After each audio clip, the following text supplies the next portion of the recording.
भारत माता की,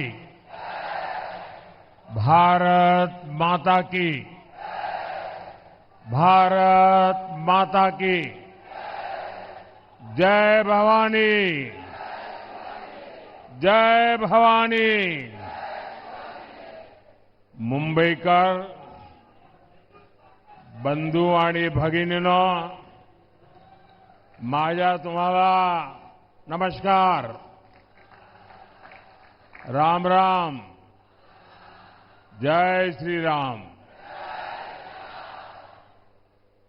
मैं सिद्धि विनायक, मुंबा देवी और महालक्ष्मी के चरणों में प्रणाम करता हूं। आज क्रांति गुरु लहूजी वस्ताद साल्वे जी की जयंती भी है। मैं मुंबई की धरती से लहूजी वस्ताद साल्वे जी को महाराष्ट्र की धरती के महान स्वतंत्रता सेनानियों को श्रद्धापूर्वक नमन करता हूं। साथियों, आज महाराष्ट्र में इस चुनाव की ये मेरी आखिरी जनसभा है।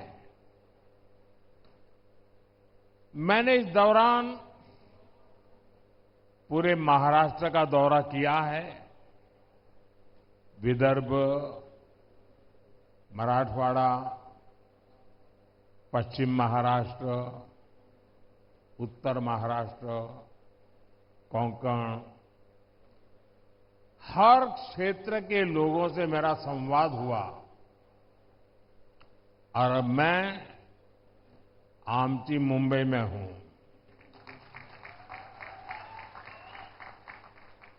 पूरे महाराष्ट्र का आशीर्वाद आज महायुति के साथ है।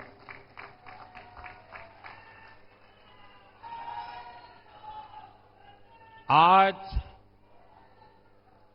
हर और एक ही आवाज है,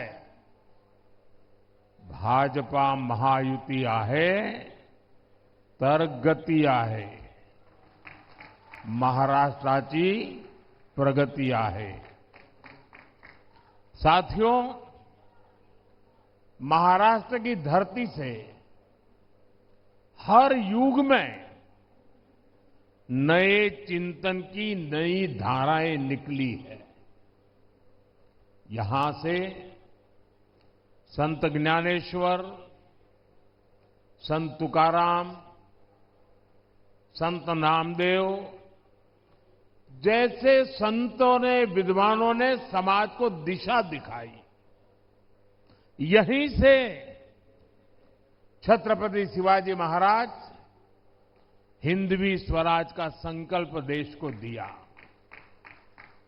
लोकमान्य तिलक और गोखले जी जैसी महान हस्तियों ने देशभक्ति की अलग जगाई।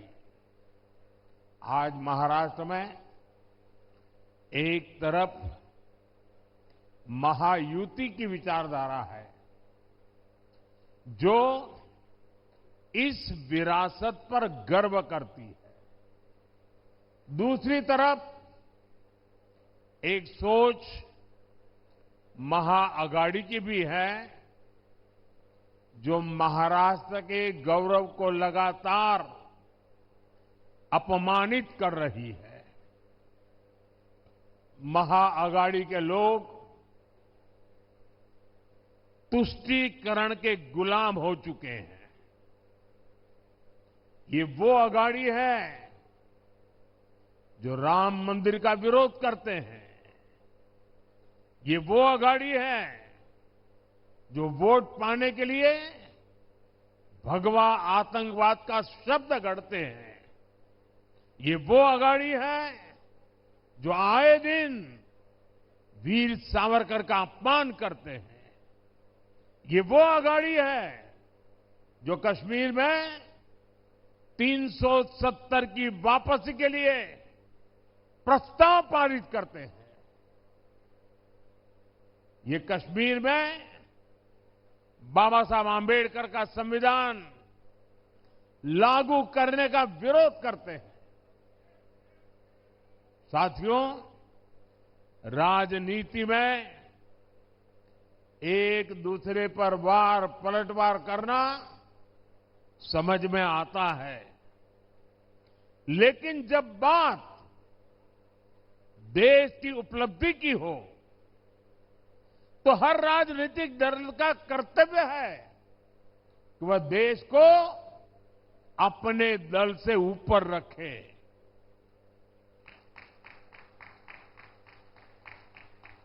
भाजपा का, महायुति का ये मंत्र है, ये नीति है, ये हमारी वृत्ति भी है, प्रवृत्ति भी है। लेकिन अघाड़ी वालों के लिए देश से ऊपर उनका दल है।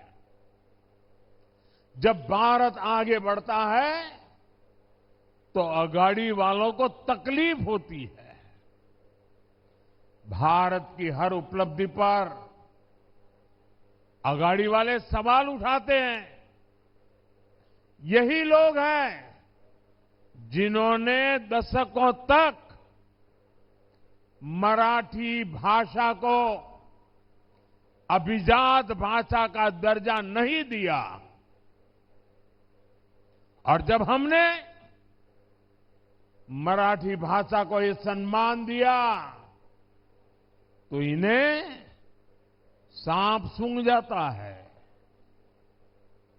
इसलिए आपको महाअघाड़ी वालों की राजनीति से,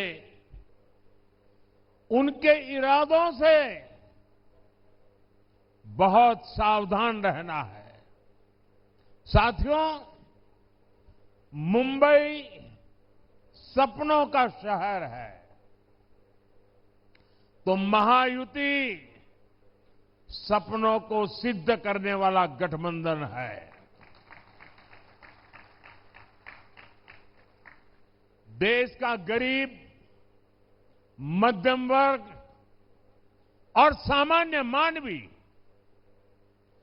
जिसे दशकों तक खुलकर सपने देखने का भी मौका नहीं मिला, आज उसके सपने पूरे हो रहे हैं। हमारी सरकार ने स्टार्टअप इंडिया अभियान शुरू किया। आज मुंबई में बड़ी संख्या में स्टार्टअप आ रहे हैं। वो गरीब जिसे पहली बार पीएम आवास योजना में पक्का घर मिला है, वो मिडिल क्लास जिसे कम ब्याज पर होम लोन मिल रहा है, रेरा कानूनों के बाद जिसे पूरे जीवन की कमाई गंवाने का डर अब खत्म हो चुका है, वो आज अपने भविष्य को लेकर निश्चित हुआ है। आप मुंबई के रेहड़ी पटरी वालों पर नजर डालिए।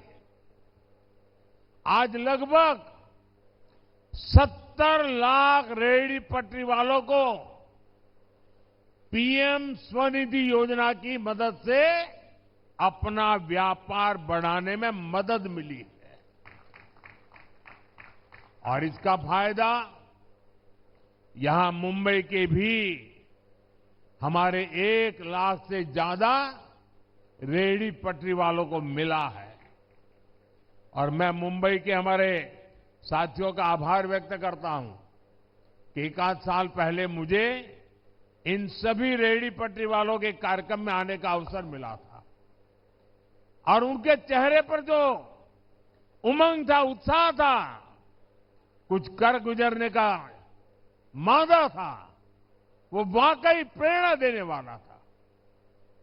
साथियों, सेवा भावना से काम केवल और केवल बीजेपी और महायुति ही कर सकती है। और मैं बड़ी नम्रतापूर्वक आपको कहना चाहता हूं, और आप मेरे जीवन की हर गतिविधि से मेरी बात को एक तराजू से तोल सकते हैं। और इसलिए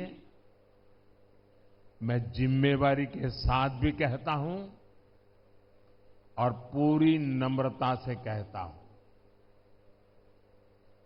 आपके सपने ही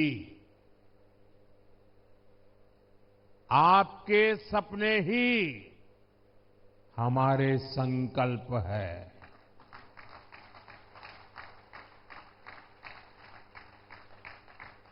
मोदी आपके सपनों को जीता है,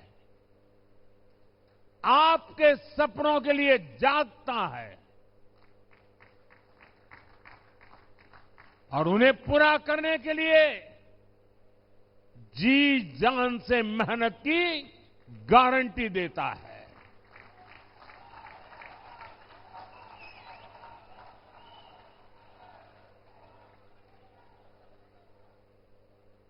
साथियों, आज दुनिया का हर देश अपने बड़े शहरों को आधुनिक बनाने में लगा है। मुंबई के लिए यही सपना बीजेपी और महायुति ने देखा है। आज हर मुंबईकर देख सकता है कि हम कितने बड़े स्केल पर विकास कार्यों को आगे बढ़ा रहे हैं। हमारी सरकार मुंबई को कनेक्टिविटी की हर परेशानी से मुक्ति दिलाना चाहती है। और शिंदे जी ने और देवेंद्र जी ने अभी विस्तार से इसका वर्णन भी किया है। आज मुंबई में लाखों करोड़ रुपए की परियोजनाएं चल रही है।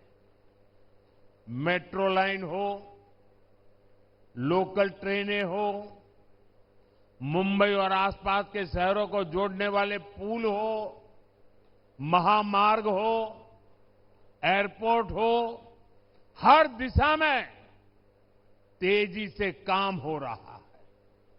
साथियों, हमारे देश में आजादी के बाद दशकों तक केंद्र में कांग्रेस की सरकार रही। यहां भी दशकों तक कांग्रेस की सरकार रही, लेकिन मुंबई को लेकर इन्होंने कोई फॉरवर्ड प्लानिंग की परवाह ही नहीं की। नतीजा ये हुआ कि हमारी मुंबई लगातार पिछड़ती चली गई। कांग्रेस का मिजाज मुंबई के ठीक उल्टा है। मुंबई का मिजाज यानी ईमानदारी और कड़ी मेहनत। मुंबई का मिजाज यानी आगे बढ़ने की ललक। लेकिन कांग्रेस का मिजाज क्या है? कांग्रेस का मिजाज है भ्रष्टाचार। कांग्रेस का मिजाज है देश को पीछे धकेलना। कांग्रेस का मिजाज है विकास में अड़ंगा डालना। आपको याद रखना है, इन्होंने अटल सेतु का विरोध किया था, इन्होंने मेट्रो का विरोध किया था। हम जब इनोवेशन की बात कर रहे थे, हम जब डिजिटल इंडिया और यूपीआई की बात कर रहे थे, तब कांग्रेस और उसके ये साथी टेक्नोलॉजी और यूपीआई का मजाक उड़ाते थे। ऐसी सोच वाले लोग मुंबई को कभी आगे नहीं ले जा सकते। साथियों, हमारी मुंबई जोड़ने में विश्वास करती है, लेकिन कांग्रेस और अघाड़ी केवल और केवल तोड़ने की बात करते हैं। मुंबई में हर जाति समुदाय के लोग आते हैं, हर भाषा के लोग आते हैं, एक साथ रहते हैं, लेकिन महाअघाड़ी वाले जाति के नाम पर लोगों को लड़वाने में लगे हैं। साथियों, कांग्रेस का शाही परिवार दलितों, पिछड़ों, आदिवासियों से नफरत करता है। सरकार बनाने के लिए तड़प रही कांग्रेस बिना पानी को जैसे मछली तड़पती है ना, वैसे एसटी, एससी, ओबीसी की एकजुटता तोड़ना चाहती है। इसलिए वो एसटी की जातियों को आपस में लड़ा रही है, एससी, ओबीसी की जातियों को आपस में लड़ा रही है। ये जातियां लड़ेगी तो कमजोर होगी, और जितनी ज्यादा जातियां कमजोर होगी, कांग्रेस मजबूत होती चली जाएगी। मजबूत कांग्रेस सरकार में आकर एसटी, एससी, ओबीसी की उनको तबाह करेगी, आपका आरक्षण छीन लेगी। और इसलिए ही मैं बार बार कह रहा हूं, आज इस बात की सबसे ज्यादा जरूरत है। जिस प्रकार से अघाड़ी के लोग कारनामे कर रहे हैं, जिस प्रकार से कांग्रेस के शाहजादे देश में तबाही की भाषा बोल रहे हैं, तब आज एक बात बहुत जरूरी हो गई है, और वो है एक है तो सेफ है, एक है तो, एक है तो, एक है तो। मुंबई तो बाला साहब ठाकरे के सिद्धांतों का शहर है। मुंबई स्वाभिमान का शहर है, लेकिन अघाड़ी में एक ऐसा दल है जिसने बाला साहब का अपमान करने वाली कांग्रेस के हाथ में अपना रिमोट कंट्रोल दे दिया है।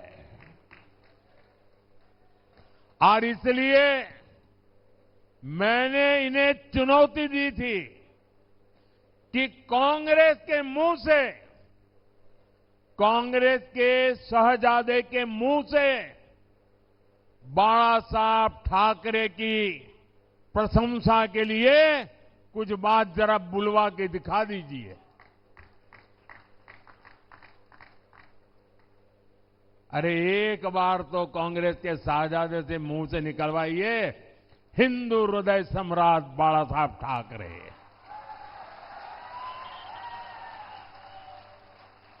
और जिस दिन आप इतना करवा लोगे ना, आपको सचमुच में अच्छी नींद आएगी, कभी अस्पताल नहीं जाना पड़ेगा। बाला साहब के आशीर्वाद मिलेंगे। आज तक ये लोग कांग्रेस से, कांग्रेस के शाहजादे से बाला साहब ठाकरे की प्रशंसा नहीं करवा पाए हैं। और यही अघाड़ी वालों की सच्चाई है। वीर सावरकर को गालियां देने वालों को भी ये लोग गले लगाते घूम रहे हैं। साथियों, मुंबई शहर ने लंबे समय तक आतंकवाद की पीड़ा झेली है। आतंकवाद से मिले जख्मों को यहां के लोग अब भी भूले नहीं है। एक समय था जब हर कोई यहां बसों में, ट्रेन में, लोकल में डर डर के चलता था। लोग सोचते थे कि आज अपने परिवार से मिल पाएंगे या नहीं, घर लौट पाएंगे या नहीं, अनहोनी की आशंका लगी रहती थी। लेकिन बीते वर्षों में लोगों के मन में सुरक्षा का भाव आया है। यही पुलिस थी, यही सुरक्षा एजेंसियां थी, यही सरकार थी, यही फाइलें थी। लेकिन तब सरकार और थी, आज मोदी है।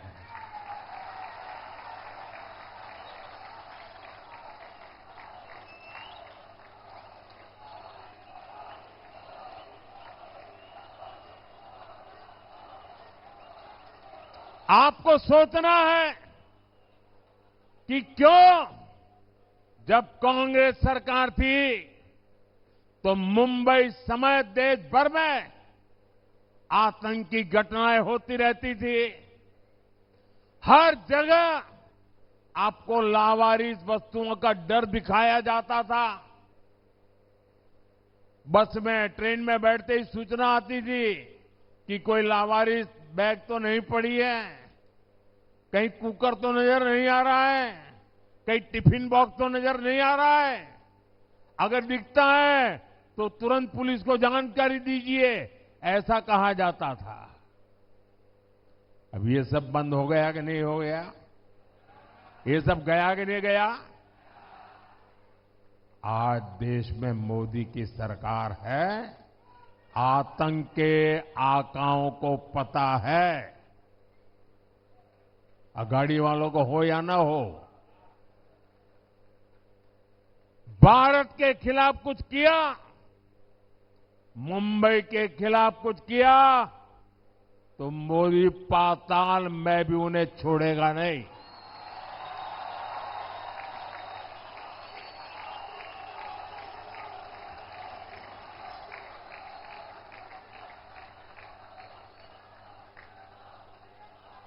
साथियों, मुंबई की एक बहुत बड़ी ताकत है महिलाओं की भागीदारी और वुमेन लेड डेवलपमेंट। देश के दूसरे शहरों में भी मुंबई की मिसाल दी जाती है।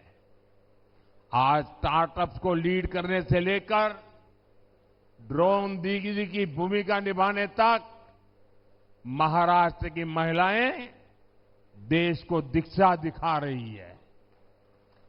महाराष्ट्र में 27,000 से ज्यादा स्टार्टअप्स, जिनमें से अनेकों स्टार्टअप का नेतृत्व महिलाएं कर रही है, हमारी माताएं, बहनें, बेटियां कर रही है। देश भर में 70,000 से ज्यादा ऐसे स्टार्टअप्स हैं जिनमें कम से कम एक महिला डायरेक्टर के रूप में उसका नेतृत्व कर रही है।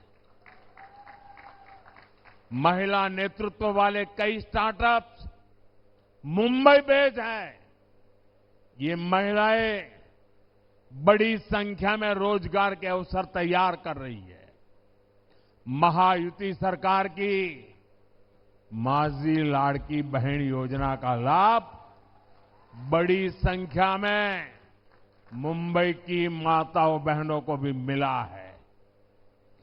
पीएम आवास योजना के तहत जो घर मिले हैं, उनमें से अधिकतर घर भी महिला सदस्य के नाम पर है। इससे महिलाओं के सामाजिक आर्थिक सशक्तिकरण में तेजी आई है। साथियों, मुझे पता है मुंबई का जोश कभी ठंडा नहीं पड़ता और मुंबईकर अपनी जिम्मेदारी पूरी जी जान से निभाते हैं। और इसलिए 20 तारीख को रिकॉर्ड मतदान की जिम्मेदारी मैं आप सब मेरे साथियों को देख करके जाता हूं।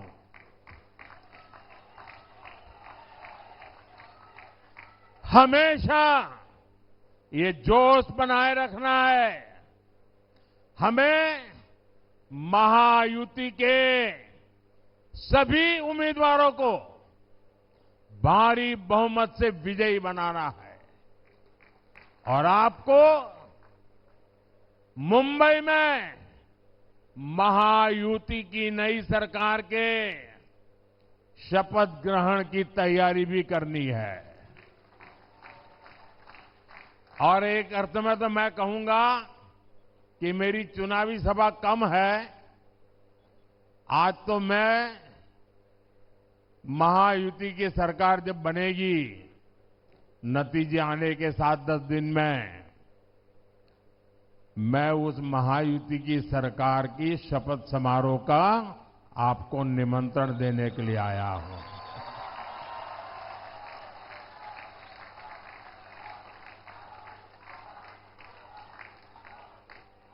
साथियों, मैंने इस बार झारखंड का चुनाव भी देखा है, महाराष्ट्र का चुनाव भी देखा है और मैं कुछ दिन पहले हरियाणा के चुनाव को भी देख रहा था। हरियाणा ने जिस प्रकार से कांग्रेस की सारी योजनाओं को चकनाचूर कर दिया, उनके सारे सपनों को तहस नहस कर दिया। जितने मुद्दे उन्होंने उठाए, हर मुद्दे को हरियाणा के लोगों ने करारा जवाब दिया और मैं कह सकता हूं, झारखंड और महाराष्ट्र में भी हरियाणा से भी ज्यादा करारा जवाब ये महाआघाड़ी वालों को मिलने वाला है।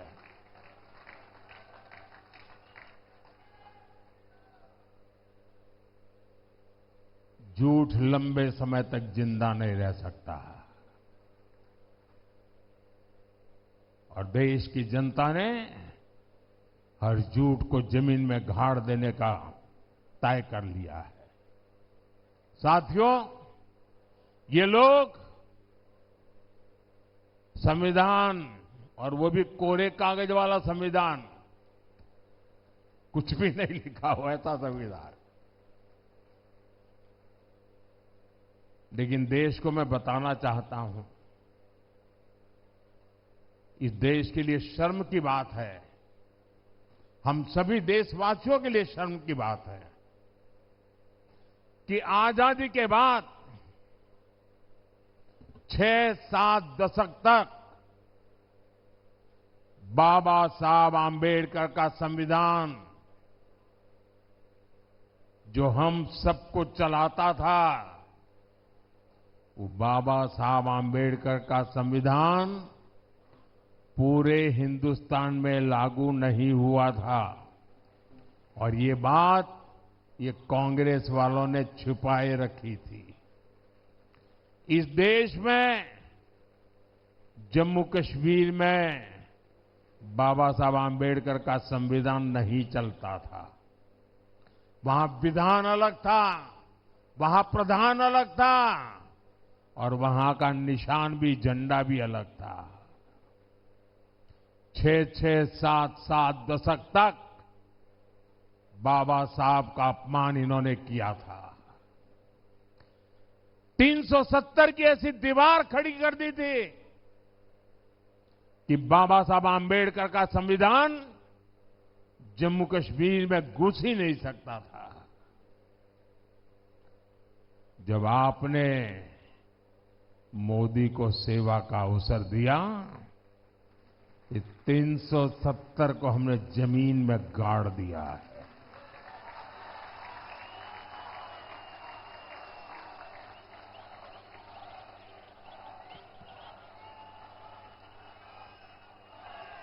और तब जाकर के बाबा साहब आंबेडकर का संविधान जम्मू कश्मीर में लागू हुआ।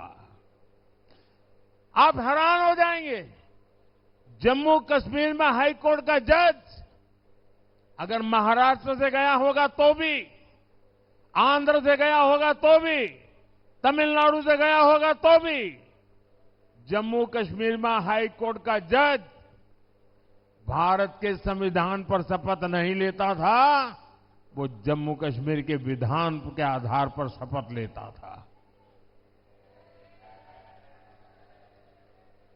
जम्मू कश्मीर के इसके पहले के किसी मुख्यमंत्री ने भारत के संविधान की शपथ नहीं ली है। देशवासियों, आज अभी जो जम्मू कश्मीर में सरकार बनी, आजादी के बाद पहली बार भारत के संविधान की शपथ लेकर के मुख्यमंत्री का काम शुरू हुआ। ये कमाल किसकी है? ये कमाल किसकी है? ये कमाल किसकी है? ये कमाल किसकी है? ये कमाल मोदी की नहीं है, ये आपके एक वोट की ताकत है कि 370 जमीन में चली गई।